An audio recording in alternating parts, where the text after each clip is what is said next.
Քրեական ոստիկանության թմրամիջոցների անօրինական շրջանառության դեմ պայքարի վարչության ծառայողները հերթական օպերատիվ տեղեկությունն իրացրին հունվարի 31-ին։ Ըստ տեղեկության 31-ամյա երկու տղամարդիկ պարբերաբար ձեռք էին բերում եւ իրացնում խոշոր չափերի տարատեսակ թմրամիջոցներ։ Հունվարի 31-ին ժամը 20:45-ի սահմաններում Մայրաքաղաքի Սիլիկյան թաղամասում թմրանյութ իրացնելու պահին քրեական ոստիկանները ձերբակալեցին տղամարդկանց եւ նրանցից մեկի վարած VAZ-2106 մակնիշի ավտոմեքենայով հանդերձ տեղափոխեցին համայնքային ոստիկանության Մաշտոցի բաժին։ Մեքենան տեղափոխվեց պահպանվող հատուկ տարածք եւ կնիքվեց։ Խուզարկությամբ նրանցից մեկի մոտ հայտնաբերվեց մոխրացած հետքերով կաթուծիչ, իսկ մյուսի մոտ ավելի քան 41 գրամ մեթամֆետամինի նմանվող զանգված կար։ Աչափնյակ եւ Դավթաշեն վարչական շրջանների քննչական բաժնում նախաձեռնվեց քրեական վարույթ, երկուսն էլ ձերբակալվեցին։ Դատարանի որոշմամբ փետրվարի 1-ին խուզարկություն կատարվեց VAZ-2106 մակնիշի մեքենան վարած 31-ամյա տղամարդու բնակարանում։ Հայտնաբերվեց մեթամֆետամինի նմանվող զանգվածով 1 փաթեթ, 2 կիլոգրամ 29 գրամ քաշով, իսկ նրա վարած մեքենայի խուզարկությամբ հայտնաբերվեց նույնանման զանգվածով 2 փաթեթ, ընդհանուր մոտ 415 գրամ քաշով։ 31-ամյա տղամարդիկ կալանավորվել են, նախաքննությամբ հանգամանքները պարզվում են։ Ծանուցում հանցագործության համար մեղադրվողը համարվում է անմեղ, քանի դեռ նրա մեղավորությունն ապացուցված չէ քրեական դատավարության օրենսգրքով սահմանված կարգով, դատարանի օրինական ուժի մեջ մտած դատավճռով։ Համայնքային ոստիկանության Արտաշատի բաժնի ծառայողները հունվարի 22-ին ստացել էին օպերատիվ տեղեկություն, որ Վերին Արտաշատ գյուղի բնակիչ 41-ամյա մի տղամարդ Այգեպատ գյուղում վարձակալաստանը զբաղվում է ապօրինի ձեռնարկատիրությամբ, շշալցնում եւ վաճառում է կեղծ խմիչք։ Նույն օրը ոստիկաններն այցելեցին Այգեպատ, ընդունելով, որ ոստիկանների տեղեկությունը ճիշտ է, 41-ամյա տղամարդը պատրաստակամություն հայտնեց ներկայացնել կեղծ խմիչք ու կեղծ դրոշմանիշներ։ Արարատի մարզային քննչական վարչությունում նախաձեռնվեց քրեական վարույթ եւ նույն օրն էլ կատարվեց զննություն։ Հայտնաբերվեց տարբեր տեսակների 227 շիշ օղի, տակառներով կեղծ գինիներ, 22 շիշ կեղծ կոնյակ, 3782 կեղծ դրոշմանիշ, 5400 դատարկ շիշ եւ խցաններ։ Նույն օրը նման մի ապօրինի ձեռնարկատիրություն էլ բացահայտեցին Վաղաշապատի համայնքային ոստիկանները։ Ըստ օպերատիվ տեղեկության Գրիբոյեդով գյուղի բնակիչ 67-ամյա տղամարդը կեղծ խմիչքից բացի վաճառում էր նաեւ առանց QR-ի ծխախոտ։ Վաղաշապատի քննչական բաժնում նախաձեռնվեց քրեական վարույթ եւ հունվարի 22-ին էլ կատարվեց զննություն։ Հայտնաբերվեց առանց QR-ի 770 տուփ ծխախոտ եւ 129 շիշ տարբեր տեսակների կեղծ օղի ու կոնյակ։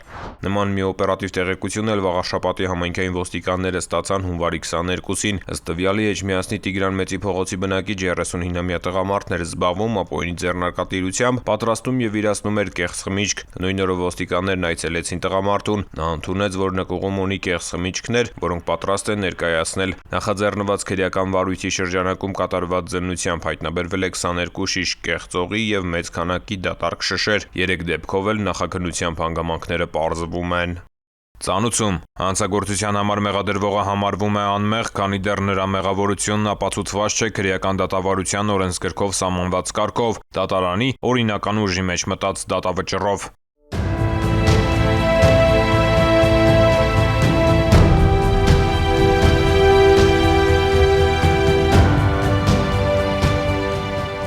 Հոգեբանական տերորի, նվաստացումների, շանտաժի, ֆիզիկական ճնշումների շարունակաբար կիրառմամբ սեփական առավելությունն ընդգծելու ցանկությունը մասնագիտական ձևակերպմամբ բուլինգ է կոչվում։ Այն տարածված է հատկապես դպրոցահասակների շրջանում։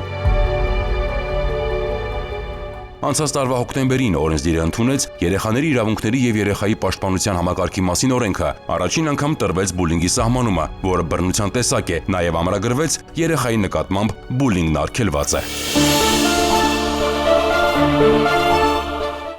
Համայնքային ոստիկանության անչափահասների հետ տարվող աշխատանքների գծով մեթոդական բաժնի պետ Արմինե Գյոզալյանի խոսքով ոստիկանությունը օպերատիվ արձագանքում են նման դեպքերի, ձեռնարկում կանխարգելիչ քայլեր։ Հատկապես վերջին շրջանում ակտիվացել են բուլինգի դեպքերի մասին բարձրաձայնելը, ինչը համակարգի նկատմամբ վստահության հանրային ընկալման փոփոխության մասին է։ Համայնքային ոստիկանությունը իրականացնում է իրագործառույթային պարտականությունները, այցելում է դպրոց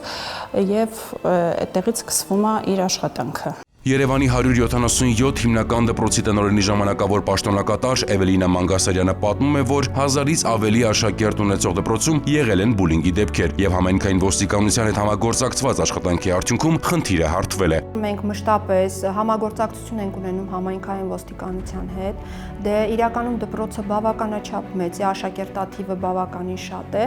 եւ ասել, որ դպրոցում բուլինգի երևույթներ չեն նկատվում, կարելի է ասել ոչինչ չասել։ Էվելինա Մանգասարյանը վստահեցնում է, որ համայնքային ոստիկանի պարբերաբար այցերն ու աշակերտների հետ զրույցները զգոնության ազդակ են եւ կանխարգելման տեսանկյունից որոշիչ նշանակություն ունեն։ Երեխայի հետ առնչվելիս պետք է լինի ծնող, մանկավար,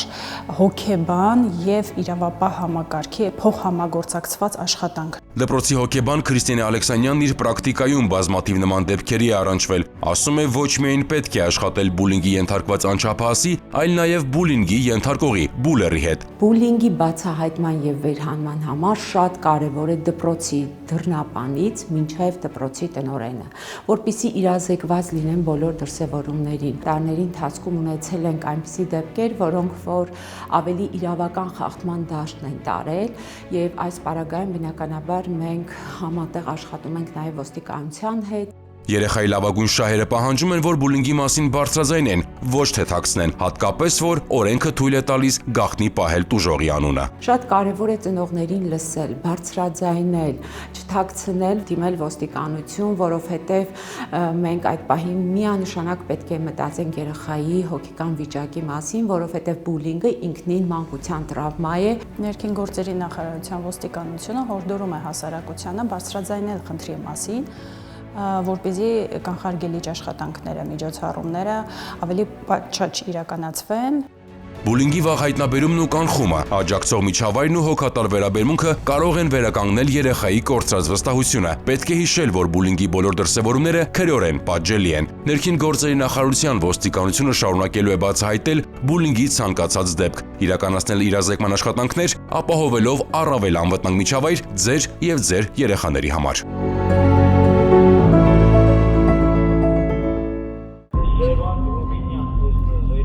1-1-2 բարև ձեզ, լսում եմ։ 1-1-2 լսում եմ ձեզ։ Քաղաքը նշեք։ Բարի շնորհակալություն, ընդունեցեք։ Ազանգ ունեն քաղաքացուն օգնություն անհրաժեշտ Մարաշտոցի փողոցներում։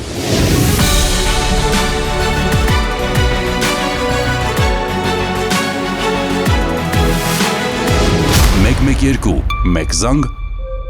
արագ արձագանք։ Կառավարությունն իրազեկում է։ Կասկածելի անձանց եւ կազմակերպությունների միջոցով մի ստացեք եւ մի փոխանցեք դրամական միջոցներ։ Հարգելի քաղաքացիներ, ներքին գործերի նախարարության ոստիկանությունը հորդորում է դրսևորել առավելագույն զգոնություն, երբ անծանոթ անձինք հորդորում կամ խնդրում են իրականացնել դրամական միջոցների ընդունում եւ փոխանցում։ Ձեռնպահ մնացեք կասկածելի գործունեություն իրականացնող հիմնադրամների կամ կառույցների միջոցով դրամական որևէ փոխանցում ընդունելուց կամ կատարելուց։ Այդպիսի փոխանցումների հետևանքով կարող եք ոչ միայն ֆինանսական կորուստներ ունենալ, այլև ձեր կամքից անկախ դառնալ հանցավոր շղթայի մի մասը։ Եղեք զգոն եւ չեք դառնա զեղծարարության զոհ։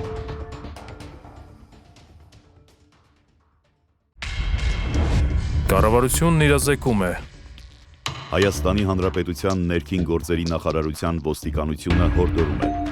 Հարգելի քաղաքացիներ, որևէ պատրվակով անծանոթ անձանց մի տրամադրեք անձնագրային եւ բանկային տվյալներ։ Մի փոխանցեք նաեւ համացանցի տարբեր հարթակներում գրանցված ձեր անհատական հաշիվների մուտքանունները, գաղտնաբառերը եւ SMS ծանուցմամբ ստացված մեկանգամյա կոդերը։ Նշված անձնական տվյալները փոխանցելով այլ անձանց, հավանական է, որ դրանք հետագայում օգտագործվեն տարբեր հանցավոր սխեմաներում ներգրաված անձանց կողմից, եւ արդյունքում կարող եք ոչ միայն զրկվել ձեր էլեկտրոնային դրամապանակների, բանկային հաշիվների, անհատական հաշիվների հասանելիությունից, այլև դառնալ ֆինանսական հափշտակությունների զոհ։ Հանցավորների ձեռքում հայտնված տվյալները կարող են օգտագործվել նաեւ այլ հանցագործությունների կատարման համար։